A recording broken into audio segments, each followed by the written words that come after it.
జై శ్రీమన్నారాయణ. మనం మాట్లాడే మాటలు స్పష్టంగా సత్యవాక్కులుగా ఉండాలి.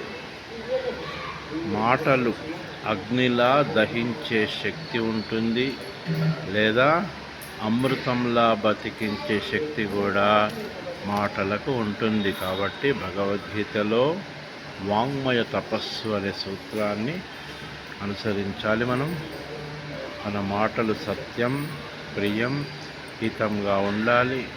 సత్యం బ్రూయాత్ అంటే నిజాన్నే పలకాలి. సత్యాత్ పరో ధర్మ, సత్యానికి మించిన ధర్మం లేదు అని హిందూ ధర్మశాస్త్రాలు ఘోషిస్తున్నాయి. కాబట్టి సత్యమేవ జయతే అని ప్రభుత్వ కూడా చెప్తుంది. కాబట్టి జై శ్రీమన్నారాయణ. రాచకొండ రామాచార్యులు పురోహితులు జ్యోతిష్యులు.